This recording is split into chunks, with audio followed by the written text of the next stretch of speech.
Welcome back to the program. This is Capital Markets coming to you live on Channels Television. Before the break, we had Mr. Peter Ashade, the Chief Executive at Africa Prudential PLC, discussing the extension we've seen in the free electronic dividend window of the SEC.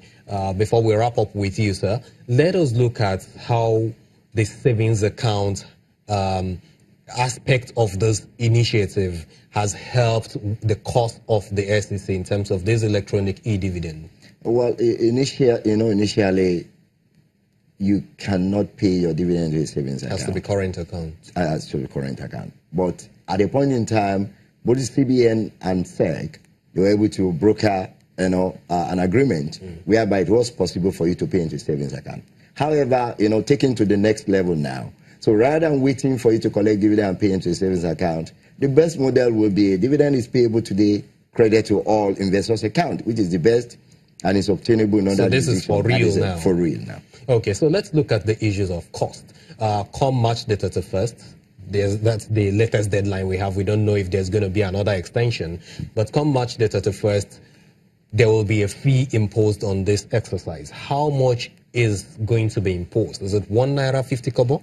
Or 150 naira, because we need to clear the air on that as well.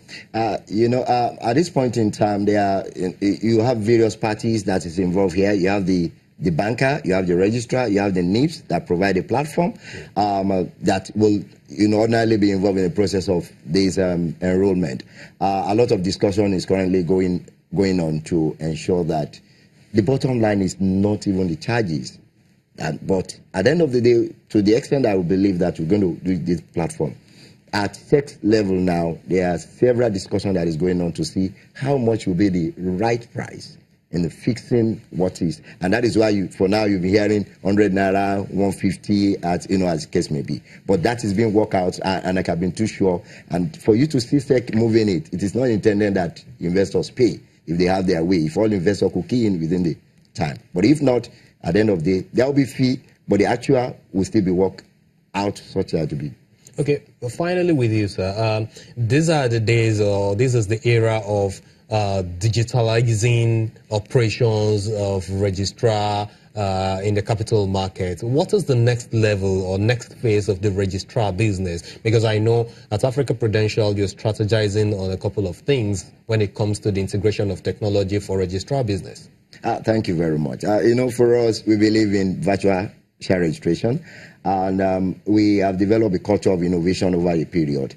It might interest you, just January, we launched first of its kind in Nigeria capital market, a USSD code, star 4018 hash, that will enable investor in any of our client company to access the account and check at the comfort of their homes. So that, again, is taking the services of investors to that level whereby you need not come. So for you to come to our office, possibly maybe you just want to. So, and I know a lot of registrars too are keen into, that's what you see in the part of the world. Technology drives the whole process. So we are working assiduously because we have developed that at Africa Prudential, and to have the culture of innovation, to develop, to come up with products that will address the need of both the regulator, the other players, investors, and even the client company. So one of it is the one I just mentioned, and you acknowledge that last year we launched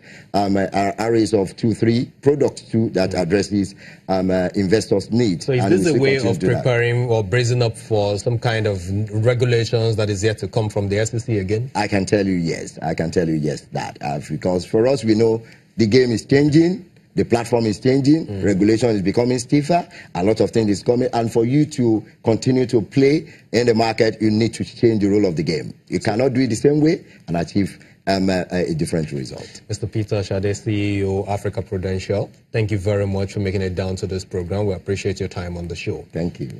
Now, during the week, we talked about the Nigerian Stock Exchange commemorating the International Women's Day, and there were three key pillars posed by the UK Deputy High Commissioner to Nigeria, that's Ms. Laura Buford. Let's listen to these three key pillars she believes will change gender parity in the world and in Nigeria locally.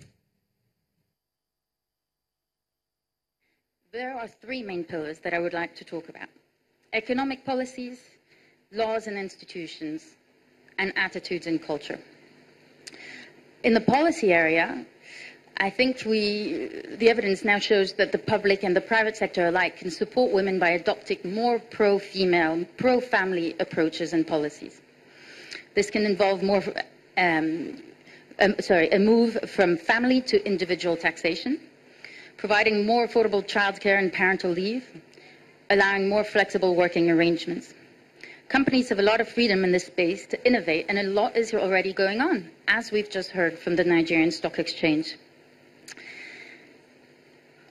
One policy that I'd like to mention, just because the president of the Stock Exchange mentioned all-male panel, is that I think with the exception of panels talking about women's rights and the role that men have to play in supporting women's rights, we should never have all-male panels.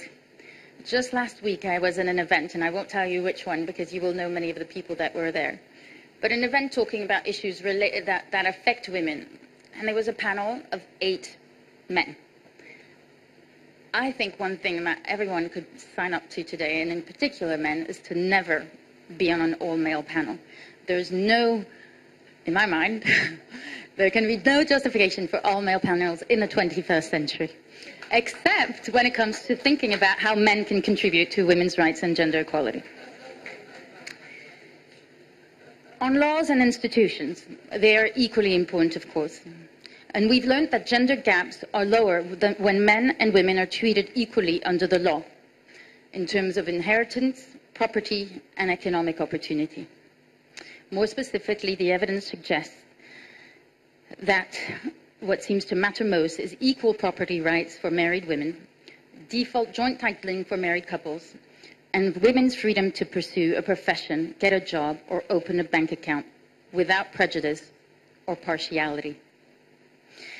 And changing attitudes and behavior, well, that seems like it's the hardest part. Sometimes sexism is so pervasive and institutionalized that we don't see it. And sometimes we're just so used to it that we don't bother to fight it. And I know that some of us, probably a lot of us in this room, have a lifetime of practice taking indignities in our stride. So much so that we are used to these indignities and we accept them and we don't think they affect us, but they do, and we must address them. We must not be allowed to believe our voice is any less significant than that of men. We must not be allowed to believe that our looks are in any way relevant in the workplace. We must not tolerate ever being devalued. We must not ever allow ourselves or our colleagues to be patronized, interrupted, and put down on the basis of their gender. Ms. Laurie Buffield is UK Deputy High Commissioner to Nigeria. Well, that's all the time we have for you this evening on the program. Thank you for being a major part of it. I'm Temple Ashaju. I'll see you again next time.